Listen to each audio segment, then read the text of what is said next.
제가 오늘 여기 오게 된 것은 황용준 목사님 덕분입니다. 그리고 또 우리 장로님들하고 성도님들이 오케이를 해줬기 때문에 옵니다. 감사합니다. 제가 대구에는 딱 한 번 목회를 했습니다. 대구 중앙교회에서 4년 했는데 칠성교회를 해서 미안합니다. 우리 김원상 목사님이 그때 뭐 집회를 한다 그래갖고 오호철 목사님하고 두 분이 친하더라고요. 그래갖고 그때 한번 하여튼 행사를 한다 해서 같은 지역에 있는 교회 목사로서 참석한 적은 있고 설교를 하는 것은 이번이 처음입니다. 여기 김천 출신이 우리 진순의 집사람 아드님하고 또 누가 있다 그랬죠? 김천 출신이나요? 네, 반갑습니다.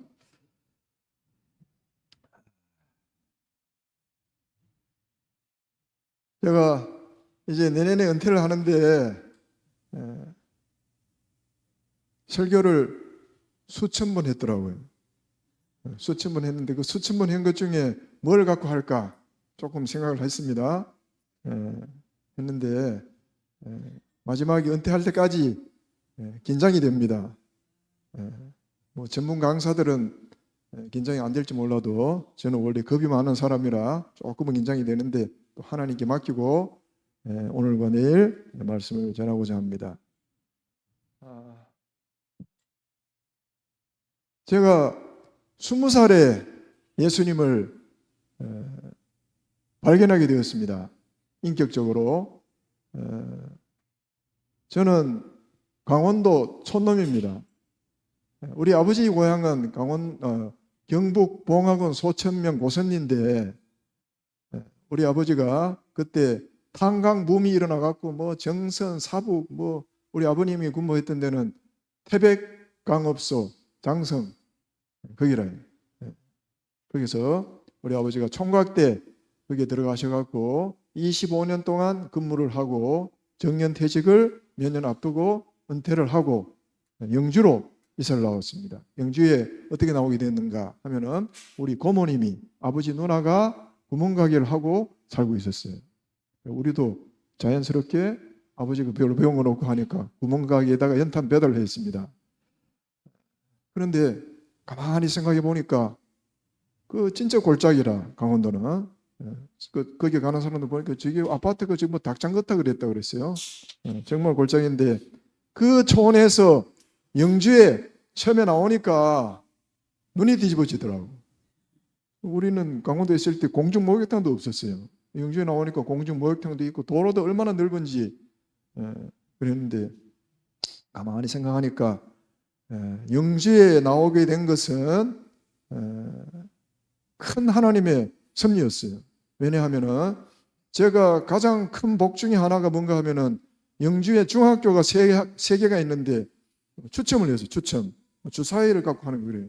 세 개 학교를 내가 뭐 원한다고 가는 게 아니고 옛날에는 뭐 중학교도 시험을 쳤는데 그래갖고 이제 추첨을 했는데 추첨하기 전에 그 세 학교 중에 영광중학교가 가장 따라지라고 하는 소문이 들렸어요.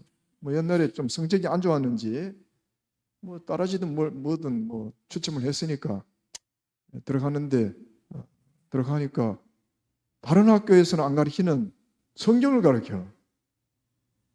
그게 저에게는 큰 복이었습니다. 일주일에 한 번씩 영주 제일교회에 전교생을 쫙 줄을 서갖고 예배드리러 가야 돼. 그때 뭐 목사님 설교하는 거 내가 지금 기억에 남는 거 없어요. 딱 하나 남는 게 있는데 1년 후배 건아무개가 저 높은 곳을 향하여 득창을 하는데 그게 좀 마음이 파고 들어오더라고요. 이제 그랬는데 3년 동안 성경을 배우면서 창조, 승천, 솔로몬의 재판, 노아 홍수 이야기 그걸 들으면서 믿음이 조금씩 자라기 시작했어요. 재미가 있더라고요. 하나도 거부하는 건 없고 그러다가 고등학교는 기독교 학교로 안 가고 영주 중앙고등학교로 갔는데 고등학교 3학년 졸업할 무렵 되니까 나도 모르게 하나님이 살아계신다는 확신이 확 들어버렸어요. 이상하죠? 여기 다 어디에 기초를 둔 겁니까?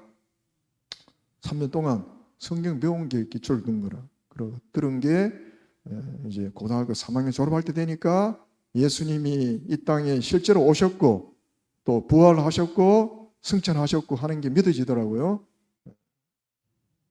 그래서 중학교 때 영광중학교를 다니면서 우리 집이 구멍가게를 했다 그랬죠.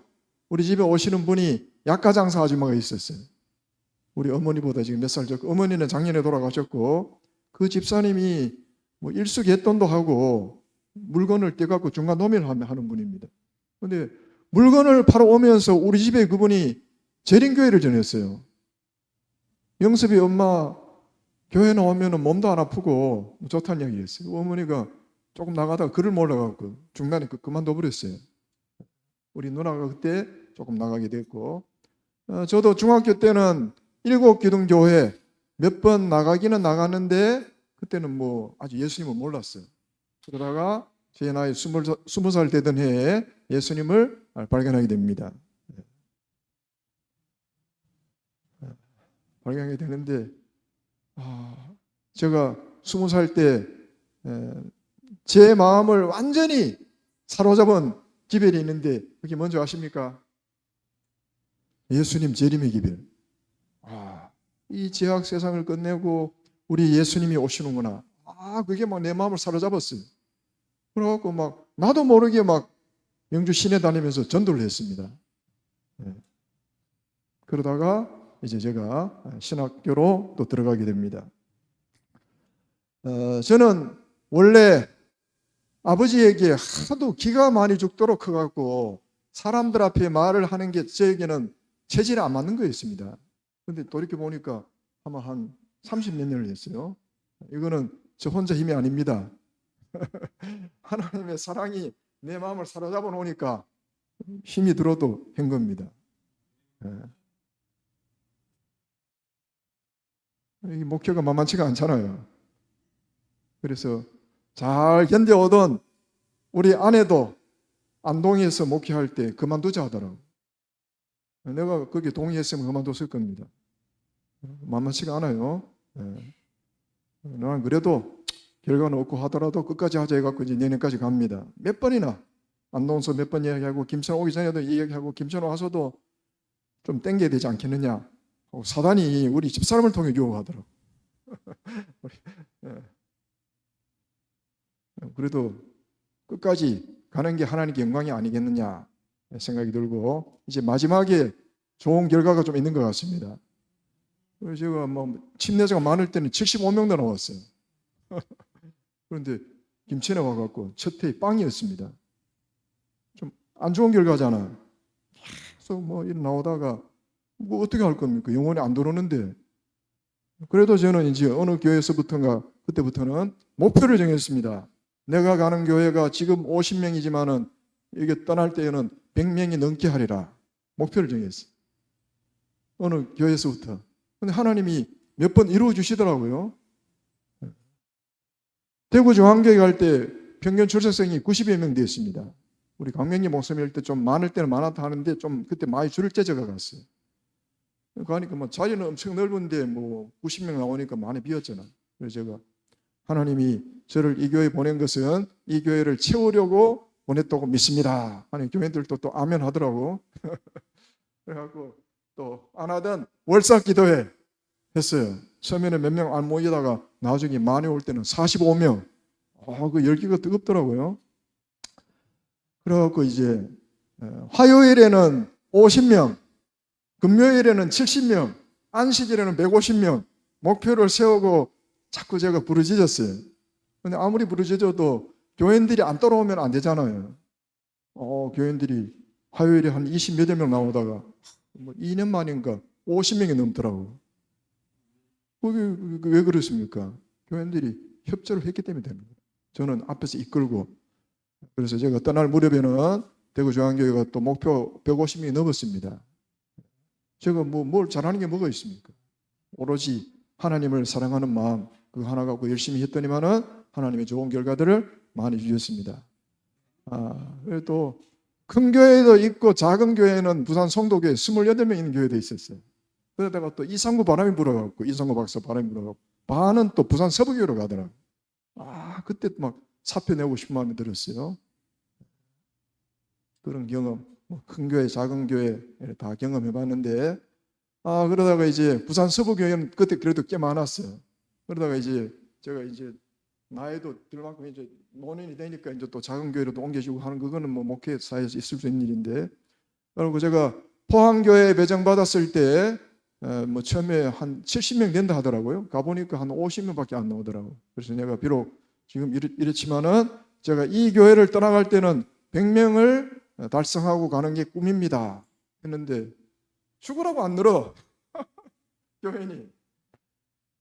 그리고 제가 그 교회 갈 때 7년 있으리라고 누가 알았겠습니까?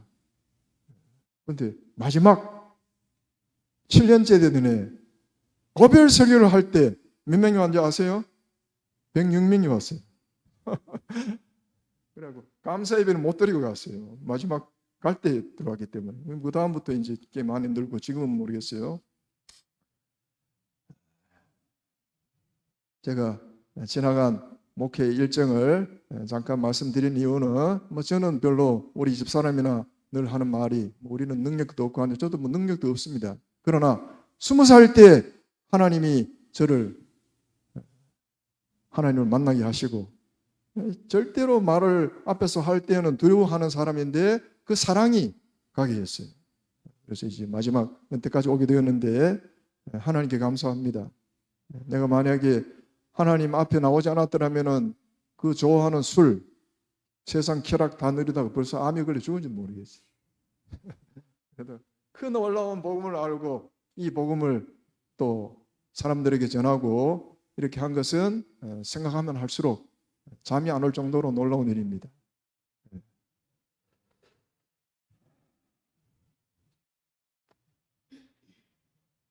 자, 오늘 제가 여러분과 함께 나누고자 하는 말씀은 격려의 말과 격노의 말. 여러분 이런 말씀 들어보셨어요? 빚이 사러 왔다가 말이 고우니 두부를 사갖고 갔더라. 들어보셨어요? 네, 들어보신 분도 있고 안 들어보신 분도 있을 줄 압니다. 이 말은 말이 중요하다는 말이죠. 성경에 말에 대해서 많이 나옵니까? 잠언에 막 수도 없이 말에 대해서 많이 나오죠. 말 한마디에 천장빛을 감는다. 말 한마디에 죽고 사는 게 달려있다. 그랬죠? 자, 중국 동진이라고 하는 나라에서 그 나라의 왕이 사마요라고 하는 왕인데 10살의 왕이 되었어요. 10살에. 10살의 왕이 되었는데 이 왕이 옆에 있는 나라와 전쟁을 하면서 땅을 많이 잃기도 하고 지칠 대로 지치고 신하들 때문에 또 스트레스 많이 받고 하다가 그 회포를 어디에 풀었겠어요? 후궁들, 궁녀들 하고 술을 먹고 하는 데서 회포를 풀었다고 합니다.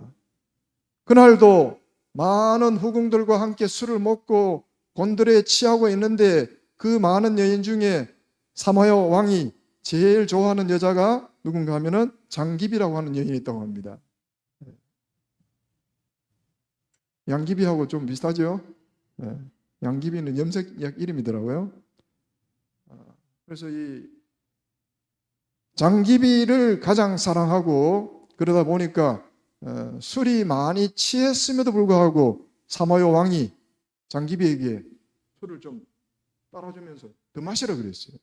근데 장기비가 말을 잘 듣는 여자인데 이미 아마 술이 너무 취해갖고 더 이상 못 마신 상태예요. 거절을 해버렸어요. 거절하니까 좋아할 왕이 있겠어요? 성경에 그런 사람이 있습니까? 없습니까? 와스디 맞죠? 페르시아의 왕이 술을 잔치에 나오라 하자 안 나오니까 폐위시켰잖아. 그래갖고 에스더가 되었지요. 장기비가 말을 안 들으니까 이런 말을 했어요. 기분이 나빠갖고 왕은 뭐 한마디 말이 명령인데 안 들으니까 얼마나 대노하겠어요.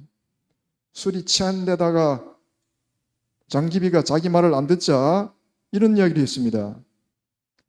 너의 나이가 이미 한물이 갔는데 진작 너를 내쳤어야 했는데 가만히 놔두니까 말도 안 듣는구나. 그 말을 장기비가 들었을 때 기분이 어땠을까요? 너무너무 충격을 받았어요. 가만히 있다가는 날이 밝아 술이 깨면은 나를 쫓아낼지도 모르겠다. 그 생각이 들었는지 너무 충격을 받아갖고 장기비가 그날 밤을 안 넘기고 흉계를 꾸밉니다. 옆에 경호원들이 있을 게 아닙니까? 그 경호원들이 내시들을 중심으로 경호원들이었다 그랬어요. 내시들을 왕비니까 끝발이 있잖아요. 다 경호원들을 밖으로 내보낸 다음에 가장 사랑하는 시녀에게 딱 음모를 이야기합니다.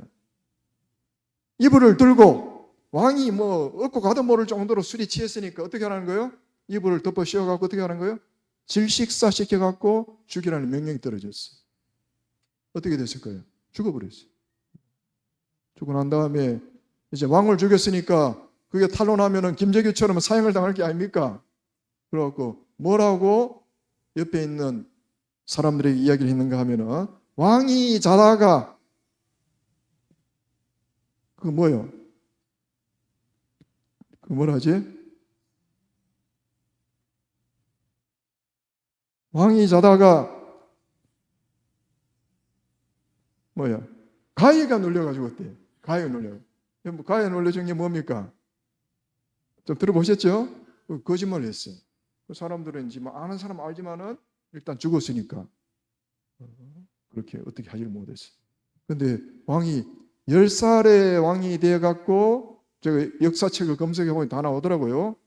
중국 역사에 제가 검색해보니까 317년부터 420년까지 약 100년 동안 동진이라는 나라가 있었더라고요. 사마요 왕은 10살의 왕이 돼갖고 24년을 통치했는데 그가 만약에 그 말을 함부로 하지 않았더라면 24년이 뭡니까? 50년도 더 하고 죽을 때까지 할 수 있는데 그 말을 함부로 장기비에게 너무 충격적인 말을 하는 바람에 가만히 두면은 다음날 쫓아낼까봐 선수를 친 거예요. 잠언 18장 21절에 죽고 사는 것이 어디에 달려있다? 혀의 힘에 달렸나니 혀를 쓰기 좋아하는 자는 혀의 열매를 먹으리라. 잘 쓰면 좋은 열매를 먹고 잘못 쓰면 생명이 왔다 갔다 한다는 겁니다. 자, 오늘 말씀이 뭡니까? 격려의 말과 경노의 말. 자, 성경절을 제가 한 개 읽어드리겠습니다. 히브리 10장 24절에 서로 돌아보아 사랑과 선행을 뭐하고? 격려하며. 격려란 말이 나와요.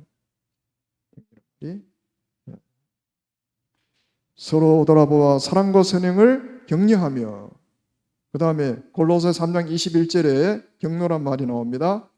아비들아 너희 자녀를 뭐하게 말지니? 경록해 하지 말지니 낙심할까 하노라.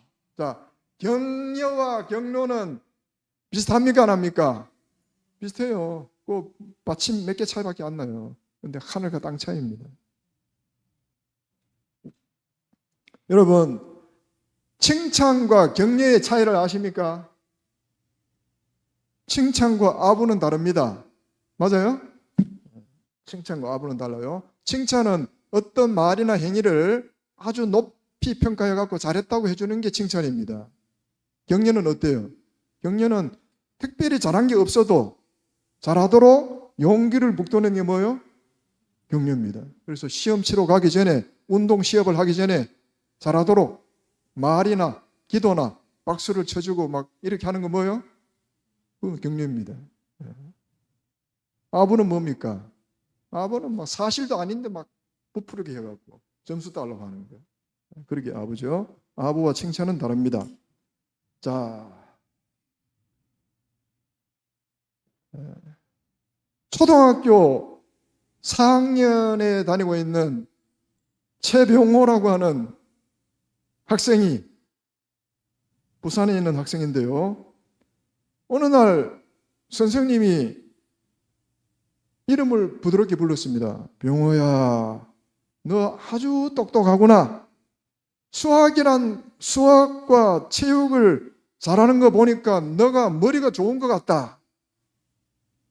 그 말을 들었을 때 명호가 바로 아니라고 내뱉었습니다. 왜 그래요? 자기가 그걸 받기에는 받을 자격이 없다요. 선생님 아닌데요.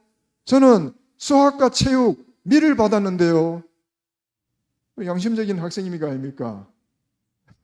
양심이 받을 자격이 없다 이거예요. 너는 참 머리가 좋은 것 같다.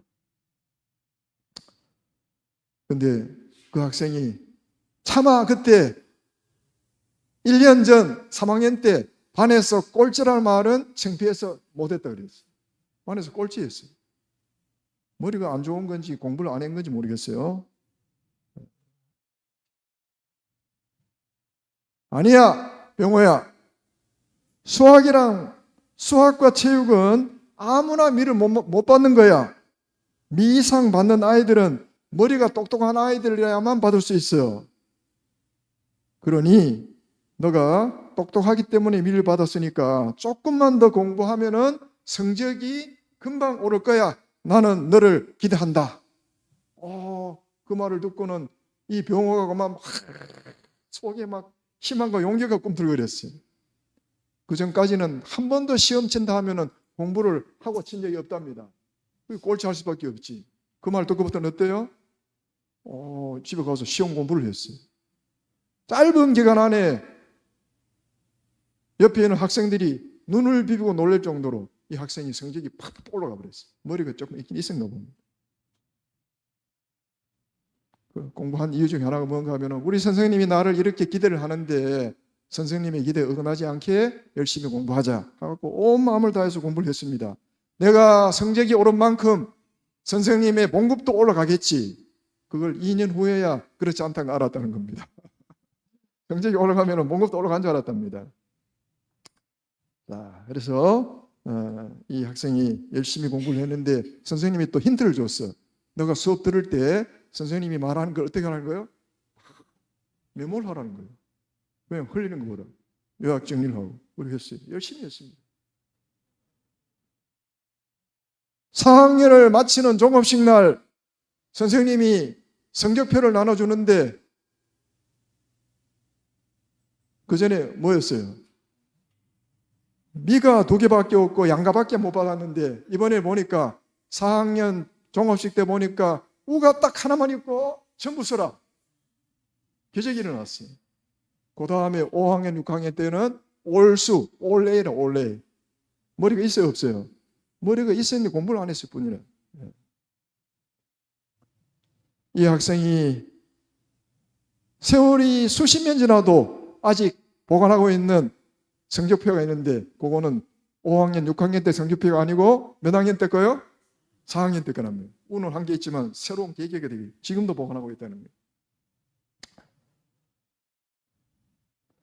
이 성적표만 보면 선생님을 향한 고마움과 감사한 마음이 들어서 흐뭇한 미소가 나온다.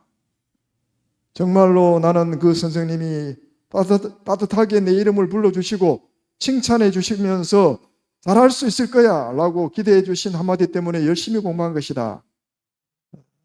이분이 고등학교를 중학교 때 불교 회장인가 불교에 그렇게 몰두한 불교 집안이었는데 하나님의 섭리로 분이엘 고등학교를 갑니다. 그래갖고 성경 시간에 막 이상한 질문을 하고 여자 전도사님을 고랑대를 먹이고 했는데 하나님의 섭리는 이 학생을 복음을 받아들이게 합니다. 그래갖고 자기 학교 분이엘 고등학교 출신인데 대학을 졸업하고 분이엘 고등학교 수학 선생으로 옵니다. 수학 선생으로 오는데 교회는 어느 교회 나가는가? 부산에서 제일 큰 교회 어디예요? 수영로 교회, 해운대. 그 교회를 다녔는데 믿음에 불이 붙어 놓으니까 부산에 자기가 가르치는 학생들에게 전도를 해갖고 양산에서 오는 아이, 김해에서 오는 아이, 울산에서 오는 아이 교회에 초청해갖고 관심 있는 애들은 새벽에 출발하고 애들 다 데리고 와요 교회로. 불이 붙어서 안 묻었어요. 불이 붙었어요. 그래서 그렇게 전도를 열심히 하는데 최근에는 보니까 서울 동대문구 다니엘 리더스 스쿨 국제학교 비슷해요. 아주 대단한 학교입니다. 거기 지금 교감이 되어 있더라고요. 독실한 교인입니다. 무엇이 최병호 학생으로 하여금 새로운 출발을 하도록 했습니까? 그 담임 선생님의 격려. 완전히 저 사람이 되었잖아요. 자, 우리가 살아가면서 하지 말아야 할 말이 있고 해야 할 말이 있죠. 하지 말아야 할 말들은 어떤 겁니까? 하지 말아야 할 것들은 어떤 건가 하면은 경우에 안 맞는 말은 하면 안 됩니다. 맞아요? 네. 자, 재미있는 이야기 하나 하겠습니다. 영국에서 뚱뚱한 여자를 보고 뚱뚱하다 하는 바람에 나중에 신문에 보니까 자살을 해버렸어요. 책임을 져야 되겠죠?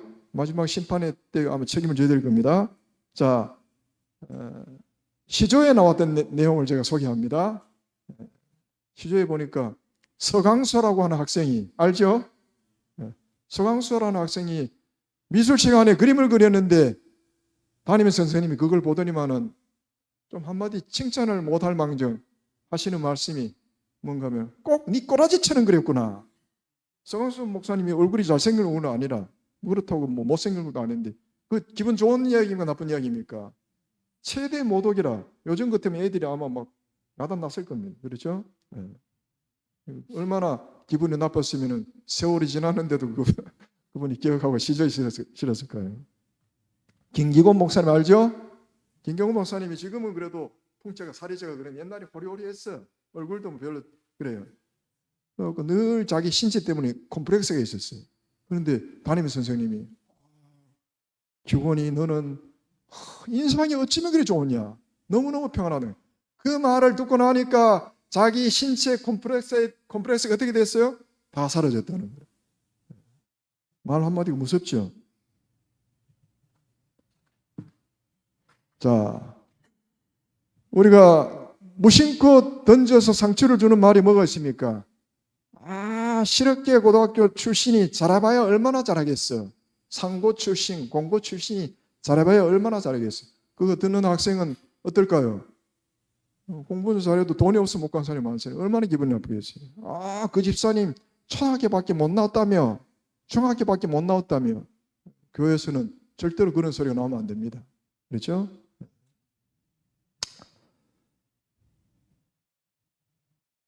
자, 격려의 말, 경노의 말.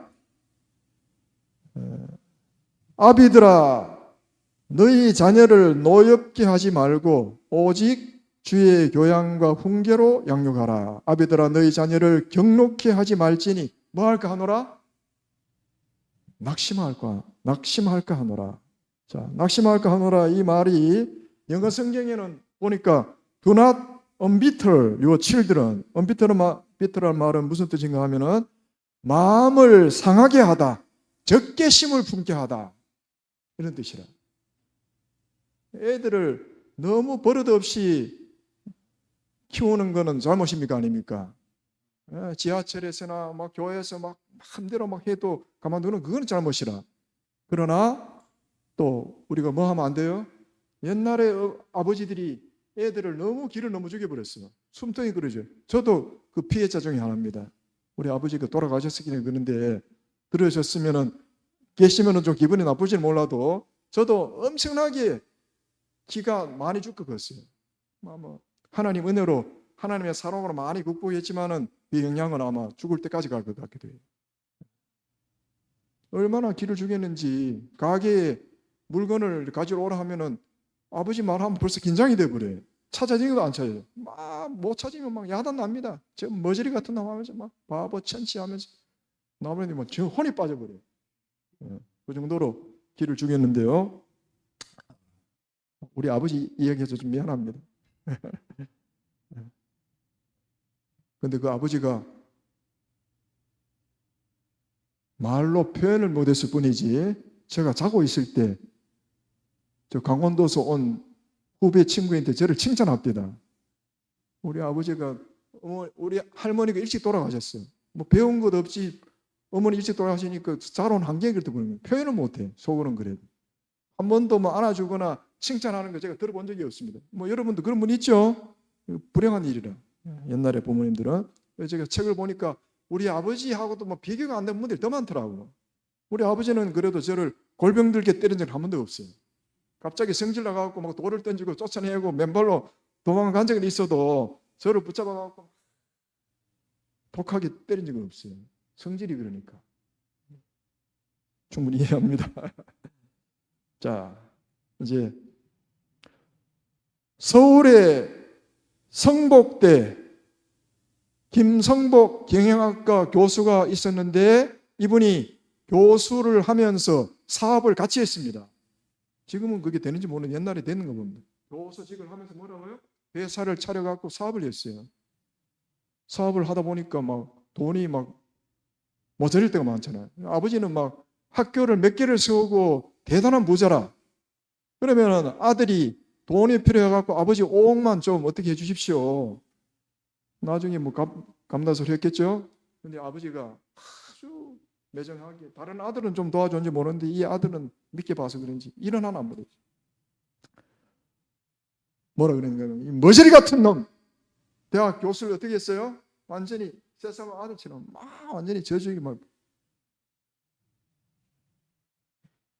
아버지를 죽였잖아요. 살인이에요, 살인. 100번 핑계를 대도 이거는 용서받지 못하는 죄인데 어느 한 분이 이분의 내용을 한 교수님이 쓴 걸 제가 오늘 여러분 소개하는 겁니다. 그래서 이제 나름대로 이유가 있을 게 아닙니까? 한번 들어봅시다. 아버지와 나는 가치관의 차이로 거센 갈등을 겪어왔습니다. 아버지가 바라는 것과 나의 길은 처음부터 달랐습니다. 아버지는 진실만 통하고 인정은 통하지 않았습니다. 기독교 신자인 아내에게 불교로 개종하겠다는 각서를 강요했습니다. 이 교수 부인이 불교인데 기독교로 바꾸라고 각서를 쓰게 했다는 거예요. 10사람이 한 사람을 위해서 살아야 한다면 어떻게 그 가정의 구성원이라 할 수 있겠습니까? 그래서 아버지를 죽였다는 거예요. 비록 페르나의 변명이긴 하지만은 자녀를 교육할 때 어떻게 해요? 너무 짐승처럼 무시해버리고 버러지 같은 놈, 머저리 같은 놈 이렇게 키워서는 안 된다는 거예요. 자녀들의 마음에 뭐를 주면 안 돼요? 상처를 주면 안 돼요. 적개심을 품게 하면 안 된다는 거예요. 그것이 결국은 살인까지 몰고 갔다는 겁니다. 자, 그래서 교회정원 5권 613페이지에 이런 말씀이 있습니다. 무정하고 냉정하고 동정심이 없고 비평적인 말을 결코 하지 말라. 뭐라고요? 무정하고 냉정하고 동정심이 없고 비평적인 말을 가끔 한 번씩 하라고요? 하지 말라. 일치하지 말라는 거예요. 격려해주고 희망을 일으켜줄 말을 할 기회를 결코 잃어버리지 말라. 희망을 주고 격려해주고 하는 말을 하고 그런 기회를 뭐 하지 말라는 거예요? 놓쳐보지 말라. 놓치고 나면은 뒤에 하면은 기회가 없기 때문에 그런 거죠. 칼로 찌른 것 같이 함부로 말하는 자가 있거니와 잠언 12장 18절. 칼에 찔리면은 시간이 지나면 낫지만은 말에 찔리면 어때요? 평생 가기도 합니다. 그렇죠? 여러분 신창원 압니까? 신창원? 부산 교도소에 있을 때 탈옥을 합니다. 그래갖고 900 며칠 동안 못 잡았어요. 907일의 고백 중에 나오는 내용입니다. 나를 붙잡으려고 나라에서는 군인들까지 동원을 했는데 나 같은 사람이 더 이상 안 나오게 하는 방법이 있다. 내가 초등학교 다닐 때 선생님이 나에게 머리를 쓰다듬어 주면서 너는 정말 착하구나. 이 말을 한 번이라도 내가 들었더라면 감옥에 오지 않았을 텐데 5학년 때 담임 선생님이 등록금을 안 내자. 옛날에 그런 일이 많았는 거 봅니다. 교장 선생님이 자꾸 담임에게 쪼르면 막 성질이 나니까 막 애들을 어렵게 많이 했는가 봐요. 담임 선생님이 등록금을 안 내자 하는 말이 이 엑스놈의 새끼야. 돈을 가져오지 않았는데 뭐하러 학교에 와? 빨리 꺼져! 그랬어요. 완전히 저주와 독설이 어린 말을 했어요. 신창원 씨가 하는 말이 그 선생님의 그 말을 듣는 순간부터 내 속에 악마가 생겼다. 누가 들었다는 거예요? 마귀가 들었다는 겁니다.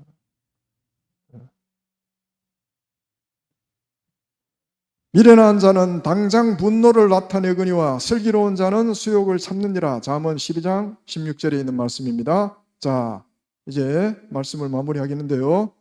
재림 신도의 가정 403페이지에 있는 말씀. 자녀들에게 친절히 말하고 그들이 올바른 일을 하려고 할 때에 그들을 칭찬함으로 부모들은 그들의 노력을 격려할 수 있으며 그들을 아주 행복하게 하고 어두운 그림자를 쫓아내고 즐거운 햇빛이 비춰들게 할 매력을 가족 내에 가져올 것이다. 상호간의 친절과 관용은 가정을 낙원으로 만들 것이다. 낙원이 뭡니까? 가정을 하늘로 만든다는 거예요. 부드러운 말이 있으면 거룩한 천사들을 가정의 주위로 이끌 것이다. 그러나 불쾌한 말들과 성냉과 말다툼이 있는 집에서는 천사들이 떠나갈 것이다.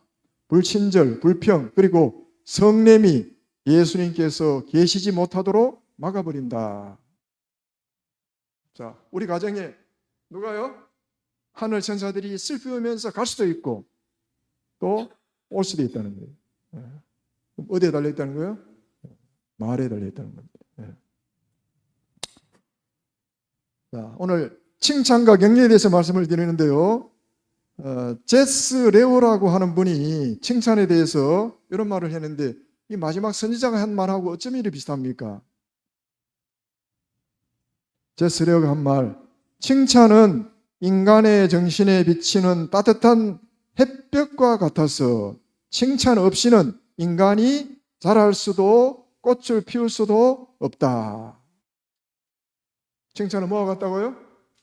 햇빛과 같아요. 햇빛을 안 받으면 식물이 자랄 수 있습니까? 없습니까? 없어요. 우리도 다 죽어요. 칭찬 없이는 사람이 자랄 수도 없다. 꽃을 피울 수도 없다. 마지막 선지자 엘렌 지 화이트 지뢰봉사 388페이지. 자, 한번 따라해 봅시다. 칭찬하는 말은 자녀들의 마음에 햇빛과 같아서 그들을 하루 종일 기쁘게 해줄 것이다. 미국의 작가 마크 트웨인은 나는 한 번 칭찬을 받으면 얼마 동안 지낼 수 있다고 이야기한 거 기억나십니까? 2달이랍니다. 2달. 마크 트웨인은 어른입니다. 나는 한 번 누구에게 칭찬을 받으면 다른 스트레스를 받아도 얼마를 견딜 수 있다? 2달. 우리가 칭찬 몇 번만 받으면 1년 견딥니까? 6번. 6번. 돈은 하나도 안 들어요. 맞아요? 네.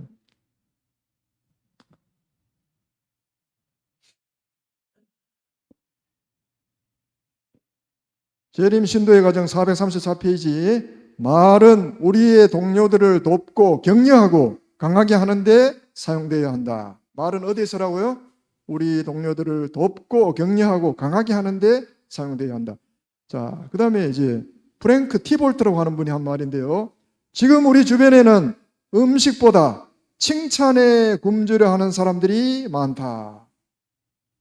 요즘 음식은 모자랍니까? 너무 많아가 탈입니다.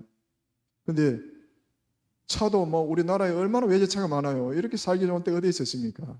근데 정작 물질은 풍성해도 뭐는 모자란다는 거예요? 칭찬과 격려, 따뜻한 마을은 부족하다는 거죠. 자, 또 한번 해봅시다. 칭찬은 기로 먹는 보약이다. 자, 보약 한 재 요즘 30만 원씩 하더라고요. 우리가 힘 안 들이고 상대방에게 보약 주는 방법이 뭡니까? 칭찬과 격려. 잘 살피면 할 수 있어요. 제가 교도소 선교를 하는데 그저께는 편지가 6통 왔어요. 그 중에 내 마음을 완전히 힘을 주는 편지가 있더라고요. 서로가 우리가 힘을 주는 겁니다.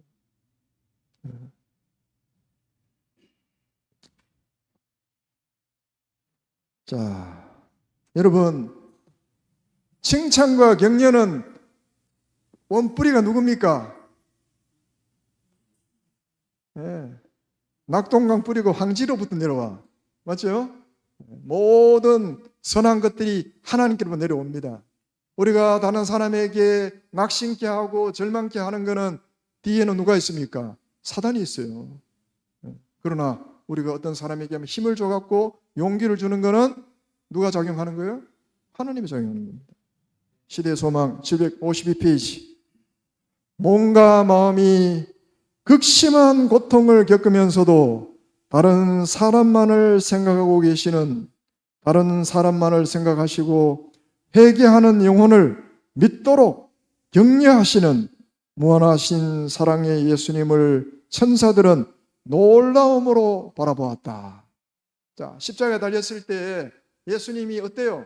옷은 완전히 발가벗기고 피는 흘릴 만큼 흘리고 힘들었지만은 예수님이 자기의 육체의 고통에 생각할 겨를이 없었어요. 맞아요. 죄의 무게가 너무 무겁고 옆에 있는 사람을 생각하느라고. 온갖 고통을 겪으면서도 회개하는 영혼을 뭐하도록? 격려. 마지막 숨 끊어지기 전에 지금 우편 강도가 막 두렵고 떨림으로 뭐를 요청합니까? 아버지요, 저는 제 죄를 제가 다 압니다. 그러나 주님은 하나님 나라가 임할 때 하늘의 왕임을 믿습니다. 주님, 저를 버리지 마시고 주님 나라가 올 때 나를 뭐 해달라고요? 기억해 주십시오. 그때 예수님이 뭐라 그럽니까? 오늘 내가 너에게 이르노니 나와 함께 낙원에 있으리라. 그 말을 듣고 황홀한 가운데 그는 죽음을 맞이합니다. 마지막 죽어가는 순간까지도 예수님이 뭐 했다고요? 회개하는 강도를 뭐 했다? 격려하면서 구원받도록 했다 이 말입니다.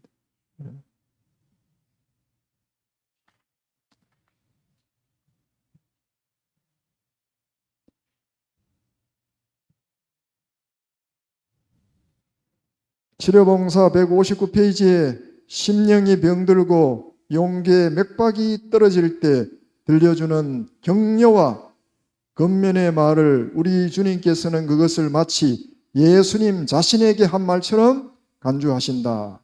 사람들의 마음이 용기를 얻게 될 때 천사들은 만족스럽게 바라본다. 하나님이 직접 지금은 말씀하지 않습니다. 누구를 통해서? 우리를 통해서 낙심되고 절망 가운데 있는 사람에게 따뜻한 사랑의 말, 격려의 말을 할 때 하나님은 그 말 한 것을 누구에게로? 예수님에게 한 것으로 간주하신다. 우리 동대구 새벽교회 성도님들 남은 세월을 사시는 동안에 어떻게 사셔야 되겠어요? 남을 사랑하고 격려하고 칭찬하는데 남은 세월을 사시기 바랍니다. 어떤 분이 이야기했는데 이런 이야기를 했어요. 내가 다시 한번 인생을 산다면 나의 남은 생에는 다른 사람을 격려하면서 살리라. 그것이 저와 여러분의 생각과 결심이 되기를 바라면서 말씀을 마치겠습니다.